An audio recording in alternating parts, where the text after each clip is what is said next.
News 18 की खबर का असर हुआ है। हॉस्टल से लापता 3 छात्र बरामद कर लिए गए हैं। मानसी से पुलिस ने इन छात्रों को बरामद किया है। 3 दिन से हॉस्टल से ये लापता थे तीनों छात्र। काशनगर थाना क्षेत्र के काशनगर का ये मामला है। ये देखिए सीसीटीवी फुटेज सामने आया है। ये तीनों छात्र दीवार फांद कर वहां से निकल आए थे। इसके बाद परिजनों का रो रो कर बुरा हाल था। हॉस्टल पर कई गंभीर आरोप भी लगाए गए थे, लेकिन पुलिस ने तत्परता दिखाई और छानबीन की और ऐसे में पुलिस को सफलता भी मिली है। तो देखिए यहाँ पर 3 दिन से हॉस्टल से लापता तीनों छात्रों को बरामद कर लिया गया है। सीसीटीवी फुटेज के आधार पर पुलिस ने त्वरित कार्रवाई करते हुए इनको बरामद किया है। पटना में खान ग्लोबल स्टडीज पर भारी संकट मंडरा रहा है। देखिए फायर सेफ्टी के नियमों की अनदेखी को लेकर अग्निशमन विभाग ने कोचिंग सेंटर को नोटिस भेजा है और अग्निशमन सेफ्टी सुरक्षा के मानकों का अनुपालन करने के लिए कहा गया है। 1 सप्ताह के अंदर सभी गाइडलाइंस का अनुपालन करने का निर्देश दिया गया है। गाइडलाइन के अनुपालन नहीं करने पर खान ग्लोबल स्टडीज के अस्पताल और कोचिंग सेंटर को सील कर दिया जाएगा। ये एक्सक्लूसिव तस्वीरें आप देखिए। यहाँ पर जांच करने के लिए पहुंची खान ग्लोबल स्टडीज में पुलिस की टीम और कई सुरक्षा मानकों को पूरा करता हुआ ये कोचिंग सेंटर नहीं दिखाई दिया। और सिर्फ कोचिंग सेंटर का ही मामला नहीं है, खान सर का जो हॉस्पिटल है वहां पर भी जांच की गई तो वहां पर फायर सेफ्टी विभाग ने पाया है कि यहां पर कई खामियां हैं।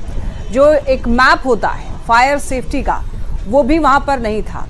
इसके अलावा कई और खामियां पाए जाने के बाद अल्टीमेटम दिया गया है। खान ग्लोबल स्टडीज का पूर्व में ही जांच करके करीब 2 महीने हो गए हैं। जांच करके हम लोगों ने उनको सुझाव दिया था और उसके सुझाव का अनुपालन के संबंध में हम लोगों ने पुनः उसकी जांच करवाई है।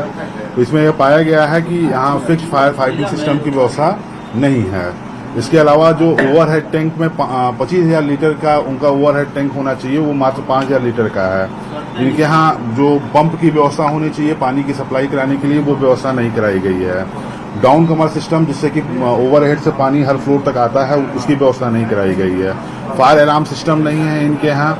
इसके अलावा जो महत्वपूर्ण चीज पाई गई है कि इनके यहाँ इंटरनल 2 सीढ़ी है, एक्सटर्नल 2 सीढ़ी है। एक्सटर्नल 2 सीढ़ी की पहुंच मात्र फर्स्ट फ्लोर तक है और इंटरनल 2 सीढ़ी की पहुंच तो सभी फ्लोर पे है, परंतु इसकी जो चौड़ाई रिक्वायर्ड होती है वो मानक के अनुरूप नहीं पाई गई है।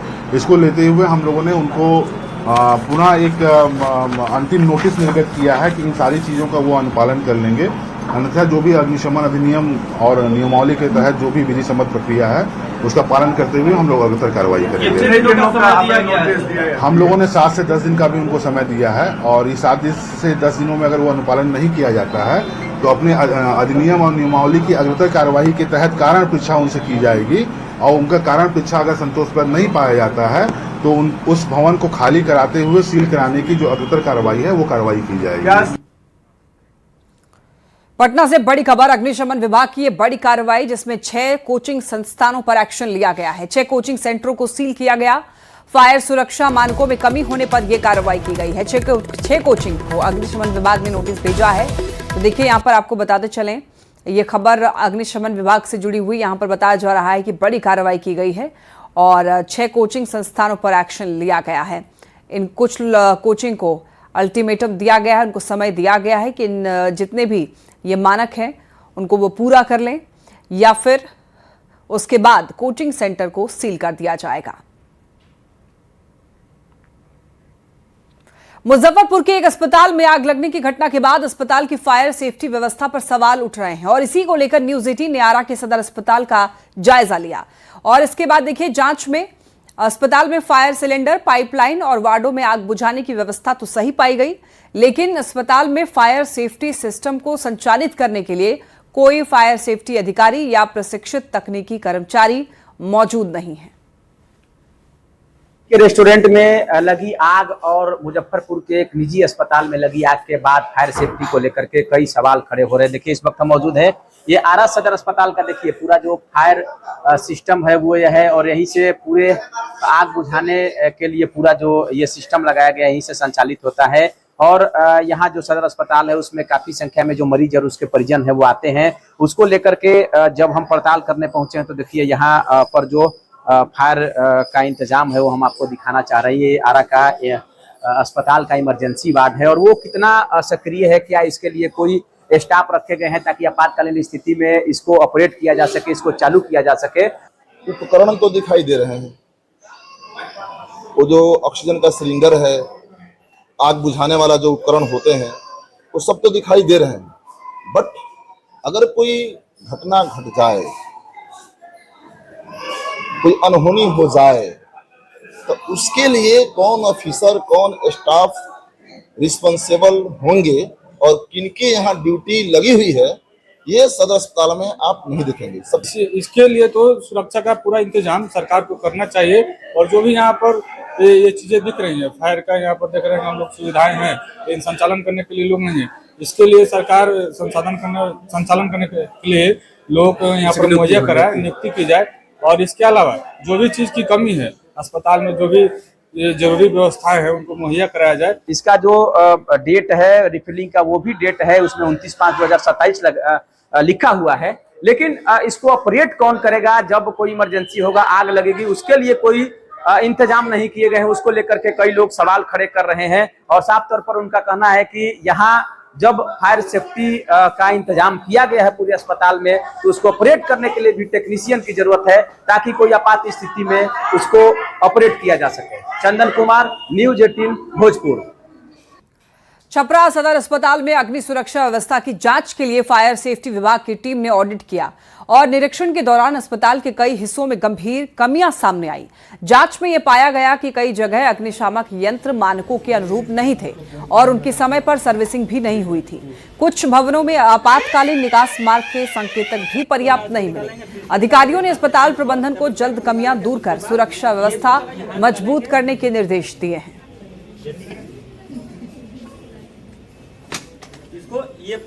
राबड़ी देवी की 10 सर्कुलर रोड स्थित आवास को लेकर सियासत तेज है। वहीं बीजेपी प्रदेश अध्यक्ष संजय सरावगी ने राबड़ी देवी पर तीखा हमला बोलते हुए यह कहा है कि अगर सुरक्षा व्यवस्था पर सवाल उठ रहे हैं तो उन्हें सरकारी आवास भी खाली कर देना चाहिए, जिसके लिए पहले ही आदेश जारी किया जा चुका है। उन्होंने आरोप लगाया कि आरजेडी नेताओं को सरकारी आवास और सुरक्षा से विशेष लगाव है।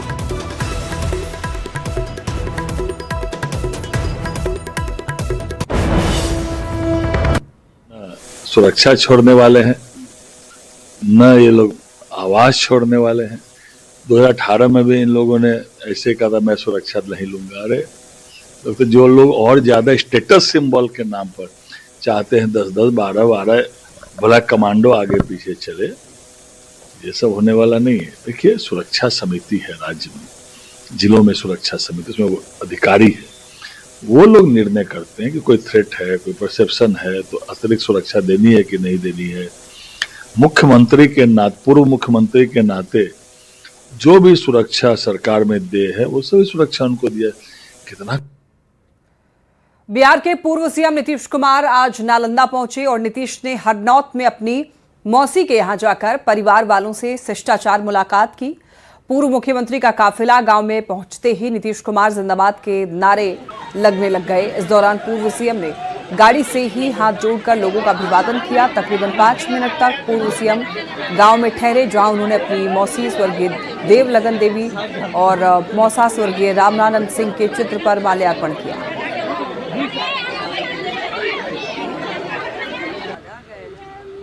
करीब 1 महीने के इंतजार के बाद विक्रमशिला सेतु पर जिंदगी लौट आई है। पथ निर्माण विभाग के मंत्री, सचिव और जिला प्रशासन की टीम ने बेली ब्रिज का उद्घाटन किया। विधिवत तरीके से पूजा पाठ के साथ सेतु पर कुछ नियमों के साथ छोटी वाहनों की आवाजाही शुरू कर दी गई। सेतु के चालू होने से लंबे वक्त के बाद एक बार फिर से अंग प्रदेश सीमांचल से जुड़ गया है, जिससे कि लोगों में खुशी भी है। क्षतिग्रस्त होने के बाद पुल पर पहली बार सफर करने वालों ने केंद्र सरकार, राज्य सरकार के साथ जिला प्रशासन और बॉर्डर रोड ऑर्गेनाइजेशन की टीम का आभार जताया है। ये एक्सक्लूसिव तस्वीरें आप देख सकते हैं। महीने के बाद विक्रमशिला सेतु पर जिंदगी लौट आई है। आज पुल का विधिवत तरीके से उद्घाटन करके आम लोगों के लिए इसे खोल दिया गया है। बीआरओ की टीम के द्वारा विक्रमशिला सेतु पर 4 बेली ब्रिज बनाए गए हैं और चारों बेली ब्रिज का आज उद्घाटन किया है और आम लोगों के लिए इसे खोल दिया गया है। और जो आम लोग हैं इससे पर सफर कर रहे हैं, तकरीबन 1 महीने का इंतजार के बाद आज सफर कर रहे हैं। कैसा लग रहा है? बहुत ही आज ये सुखद क्षण है जो भागलपुर के यह जो लाइफ लाइन कहलाने जाने वाला पुल था और यह इसका एक स्लैब गिर गया था और ये आज हम लोगों को ये सौभाग्य मिला कि आज उद्घाटन के दिन ही हमें जाना था तो हम ये रास्ता पार कर रहे हैं। आज बेली ब्रिज पर चढ़ के बहुत ही सुखद अनुभव हो रहा है। बिहार की सरकार ने जो तत्परता दिखाई है, केंद्र सरकार ने जो तत्परता दिखाई है और मात्र 1 महीने में 4 बेली ब्रिज तैयार हो गए हैं। मुझे लगता है कि पूरे देश में यह पहला उदाहरण होगा भागलपुर का जो इतनी जल्दी है पुल का निर्माण हुआ है और आम जनता को लाभ मिला। आसानी हो गई है। बहुत आसानी हो गई। चलिए तस्वीर देख लीजिए कि ये जो क्षतिग्रस्त हिस्सा हुआ था उस पर ये सबसे लंबा यह बेली ब्रिज बनाया गया है और यह बेली ब्रिज आज से आम लोगों के लिए खोल दिया गया है। तकरीबन जो है चारों बेली ब्रिज का सबसे पहले ट्रायल किया गया था और ट्रायल के बाद सुरक्षित तरीके से जिला प्रशासन के द्वारा जो डेडलाइन तय की गई थी 7 जून, तो 7 जून को यह जो पुल है आम लोगों के लिए चालू कर दिया गया है और एक बार फिर विक्रमशिला सेतु पर वाहनों की जो रफ्तार है वो देखने को मिल रही है। विकास कुमार सिंह, न्यूज़ 18 भागलपुर। गोपालगंज से बड़ी खबर, गंडक नदी में बड़ा हादसा हो गया है। नहाने के दौरान 4 युवक डूब गए। 3 युवकों को मछुआरों ने बचाया और 1 युवक की खोज जारी है। जादवपुर थाना क्षेत्र के मशान थाना गांव की ये घटना है। तस्वीरें आप देख सकते हैं। यहाँ पर कुछ मछुआरों को लगाया गया है ताकि वो खोज सके जो बच्चे यहाँ पर जो 4 लोग डूबे हैं।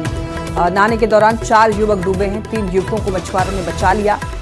1 युवक की खोज अभी भी जारी है। यहाँ पर बताया जा रहा है कि जो 4 युवक डूबे थे उनमें से मछुआरों की मदद से 3 युवकों को बचाया गया है। 1 युवक की खोज अभी भी जारी है।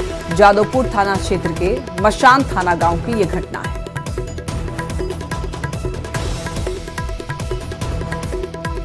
मधेपुरा से खबर, जहां मुरलीगंज थाना क्षेत्र के खारी गांव में एक स्कूल में 6 साल की छात्र का शव मिला है।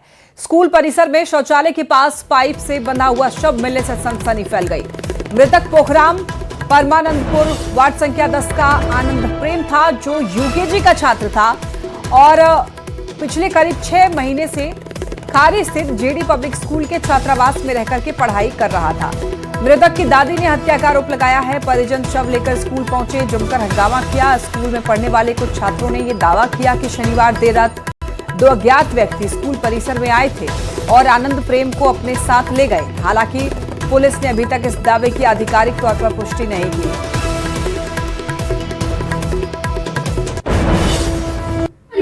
सब सो रहा है तो गेट खोल के बच्चा मेरा था लैट्रिन करने गया था तो जो हमारे बाथरूम में से उधर करके थी गला में रस्सी फंसा दिया, बांध के उड़ के बम लटका दिया। फिर एक ठो लड़का देखा न तो सर को चिकरा ने बड़ी जोर से चिकरा। तब तक में दोनों एगो इस देके भागा, एगो इस देके भागा। देखिए अथियो टूटल है, बांध टटियोर टूटल है। इससे के हुलका था, सब सुतल है कि इससे पहले हुलका था। क्या आदमी होगा वो? 2 आदमी। क्या नाम हुआ बाबू? मेरा साक्षी कुमार। कौन क्लास में पढ़ती हो? 4 में। कब से इस हॉस्टल में रहती हो? 1 महीना से। इस दिन आया पहले, इस दिन हुलका उसके बाद इस दिन पहले हुलका, उस दिन गया, उस दिन वहाँ तो बड़ा ना होता है फीमेल का। उस दिन गया उसी को गिरा दिया, बत्ती लगा था गिरा दिया। तब उस दिन हाथ को गेट खोल दिया, तब गया उस दिन बच्चा को मारने के लिए। क्या बजे की घटना होगी? ये है 12-1 बजे का। तो 12-1 बजे आप जाग रही थी क्या? नहीं, हम लोग जानते हैं, यहाँ पे देखते हैं ना, ये सब है। वहाँ पे निशान भी है ना, बोलता है बच्चा लोग, जो बच्चा जगल था वो बोलता है। क्या नाम हुआ? अभिलाषा कुमारी। क्या कहना ना तब कल वहाँ पे कोई दुश्मनी रहती दिखे ना, हम बच्चा हम अपना घर पर कहलिए हमरा कोनो दुश्मनी नहीं है, ककरे से लड़ाई हमरा नहीं। कौन दुश्मनी? ये सुबह सूचना मिली हमें, एक बच्चा जिसकी लगभग उम्र 6 से 7 साल बताई जा रही है कि उसका यहाँ पर एक रेजिडेंशियल स्कूल है, जेडी पब्लिक स्कूल, जहाँ पर आवासीय है, बच्चे रहते हैं, यहाँ पर पढ़ाई करते हैं। वहाँ पर एक बच्चे की मृत्यु होने की खबर आई, सूचना मिली। हम लोग सूचना स्थल पर पहुँचे और परिजनों को वो किया और उसके बाद फिर एफएसएल को सूचना दी गई और एफएसएल की टीम आई, जांच करके अपना रिपोर्ट सौंपेगी और शव को भी पोस्टमार्टम करके भेज दिया गया है। उसका भी रिपोर्ट अभी आना बाकी है। और हम लोग जो ये स्थल है प्रमाइस है उसको हम लोग सील कर रहे हैं। और यहाँ पे जो स्कूल के संचालक हैं उन लोगों को बुलाएं थाने पे, टेबल थाने पर आकर के उनका। और पूर्णिया से बड़ी खबर मिल रही है। डायन कहकर मारपीट का आरोप लगा है। यहाँ पर देखिए पीड़िता जीएमसीएच में भर्ती है और बाल खींचकर बेरहमी से पिटाई की गई है। पड़ोसियों पर ही मारपीट का आरोप लगा है और बचाने पहुंचे पति और देवर से भी मारपीट की गई है। झाड़ फूंक करने वाले व्यक्ति पर आरोप है। बीमार बच्ची को लेकर विवाद शुरू हुआ था। पीड़ित परिवार इलाज के लिए अस्पताल पहुंचा है। आवेदन मिलने पर कार्रवाई की बात पुलिस ने कही है। और इसके बाद देखिए चौनीबाड़ी बादरपुर गांव की ये घटना है। कुछ दिन गए थे घीट कर मारा। कौन मारा? भारत पद्मा। क्यों मारा? क्या बोल रहा है? बोल रहा है कि हमको बच्चा के तो ही करा। क्या डांस सीखे? डायन का आरोप? हाँ, कोई आरोप कर मारे। तो वो कौन? वहीं देखिए बांका से बड़ी खबर है। संदिग्ध स्थिति में महिला की मौत हो गई। ससुराल वालों पर हत्या का आरोप लगा है। दहेज के लिए हत्या का आरोप है। महिला को लगातार प्रताड़ित किया जा रहा था दहेज के सिलसिले में। देखिए बांका का ये मामला है। एक संदिग्ध स्थिति में महिला की मौत और यहाँ पर ससुराल वालों पर हत्या का आरोप लगा है। दहेज से जुड़ा हुआ ये मामला बताया जा रहा है, जहाँ पर महिला को लगातार प्रताड़ित किया जा रहा था। ये खबर मिल रही है। इनको कोई परिजन के जरा बोलावो, जरा बयान ले लेवे। सास ससुर और उसका पति मिल करके। कहाँ? संझा में भैसूर उसका बहन सब मिल करके पूरा फैमिली मिलके उसको मार दिया है। कितना दिन पहले शादी हुई थी आपका भतीजा? साल भर पहले। कारण क्या है? कारण दहेज दे करके उसको शादी की है उसका। उसके बाद भी दहेज मांग रहा था। उसका शादी में हम दहेज बेचे। कब शादी किए थे? साल भर पहले।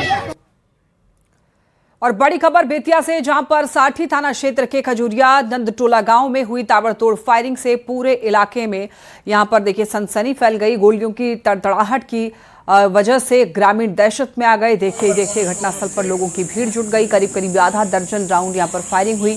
सूचना मिलते ही साठी थाना की पुलिस, एसडीपीओ और एफएसएल की टीम मौके पर पहुंची। जांच शुरू की गई।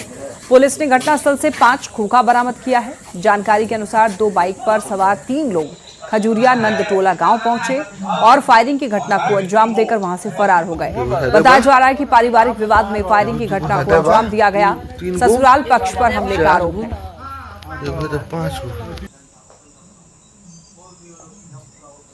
जान से मारने के लिए ही आए थे, लेकिन दुर्भाग्य वो लोग का दुर्भाग्य और हमारा खुद नसीब कि हम बच गए हैं। 5 राउंड गोली चला है। सुबह में पूरा पुलिस प्रशासन आया था, छानबीन किया। 5 खोखा बरामद भी हुआ है। यहाँ से त्वरित यहाँ पर पुलिस आई तो देखी कि यहाँ 5 खोखा पड़ा हुआ है। चुन्नी पांडे द्वारा बताया जा रहा है कि उनका शादी हरदिया चौक पर हुआ है और पत्नी इनके पर दहेज उत्पीड़न के केस की हुई हैं। देख लेंगे। इनको आशंका है कि इनके ससुराल वाले लोग ही घटना कराए हैं। अभी त्वरा तक इनके द्वारा लिखित नहीं दिया गया है। इनके से लिखित प्राप्त होने के बाद हम लोग कार्रवाई करेंगे। और अगली खबर हाजीपुर से, जहां सोनपुर के सबलपुर दियारा में एक बार फिर गंगा कटाव का खतरा बढ़ने लगा है। कटाव रोधी कार्य में अनियमितता का आरोप लगाते हुए ग्रामीणों ने रिंग बांध बनाओ संघर्ष समिति के बैनर तले नया बाजार घाट पर धरना प्रदर्शन किया और सांकेतिक जल समाधि ली। लोगों का कहना है कि कमजोर और घटिया कटाव रोधी कार्य के कारण कई गांवों एक बार फिर से गांव पर खतरा मंडरा रहा है। ग्रामीणों ने प्रशासन से निष्पक्ष जांच, मजबूत रिंग बांध निर्माण और स्थायी समाधान की मांग की। हमारे डीएम साहब आए, हम लोग चिल्ला रहे हैं। 14 तारीख एग्रीमेंट हुआ है और बाढ़ का काम बहुत तेज होना चाहिए। अभी तकले ये ठेकेदार को 200-300 स्टाफ लगाते तब जो है आप जल्दी से काम होता। कल डीएम साहब आए, एसडीओ महोदय आए सोनपुर। इन्होंने आश्वासन दिए कि 31 जुलाई तक जो है काम जून तक ले। धीमी रफ्तार को लेकर हम लोग आज विरोध कर रहे हैं। बहुत ही संघर्ष के बाद इस गांव के कटाव को रोकने के लिए सरकार के द्वारा ये कार्य शुरू किया गया, लेकिन जो संवेदक है वो संवेदना शून्य हो। और जो रफ्तार देख रहे हैं उससे हम लोग को बहुत असंतुष्टि है मन में, और नहीं लग रहा है कि समय रहते काम पूरा हो। इस काम को आजकल सोशल मीडिया पर फेमस होने के लिए सार्वजनिक जगहों पर रील बनाने का जुनून लोगों के सिर चढ़कर बोल रहा है। ऐसा ही एक ताजा मामला आरा जंक्शन से सामने आया है, जहां पर एक युवक और युवती बिना किसी डर भय के रेलवे प्लेटफॉर्म पर सरेआम रील बनाते नजर आते हैं। इस वीडियो के सामने आने के बाद रेलवे स्टेशन पर यात्रियों की सुरक्षा को लेकर सवाल खड़े हो रहे हैं।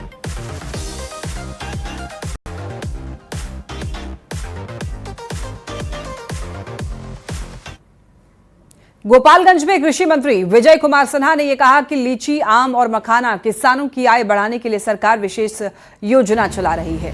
उन्होंने उर्वरक की कमी न होने देने और कालाबाजारी पर सख्त कार्रवाई का निर्देश दिया। साथ ही ये भी कहा है कि किसानों को समय पर खाद उपलब्ध कराई जाएगी। किसानों की आय बढ़ाने के लिए हमारा उद्यान हो या एग्रीकल्चर हो, प्राकृतिक खेती हो या एग्री स्टेक हो, सारे अभियान को हम बेहतर बनाएंगे। फर्टिलाइजर की कोई कमी नहीं है और फर्टिलाइजर की कालाबाजारी करने वाले को बड़ी परेशानी बढ़ेगी। तो मैं सारे विषय पर नजर रखे हुए हैं।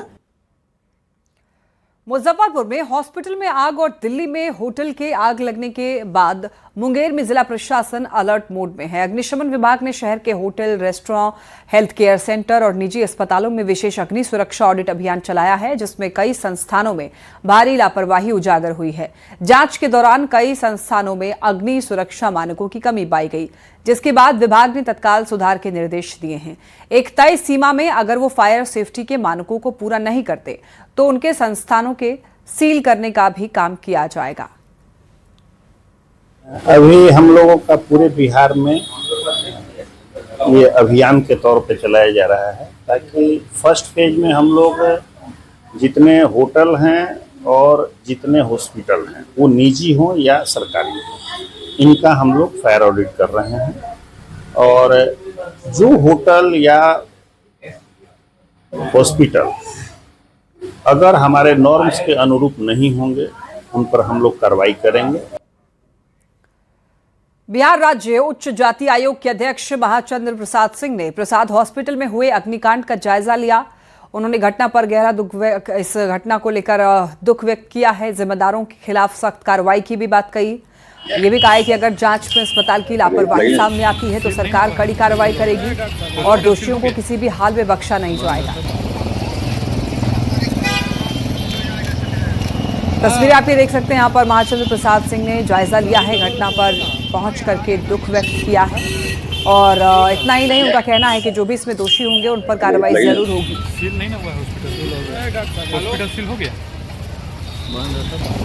आप तो पूरी सजग है कैसे लोगों की मदद की जाए और गंभीरता से विचार हो रहा है कैसे घटना घटी और घटना को कैसे रोका जा सकता था, कि हमसे ये इसलिए हमारी कमजोरी। मैं बाहर था, रात लौटा हूँ, इस हॉस्पिटल का उद्घाटन मैंने किया।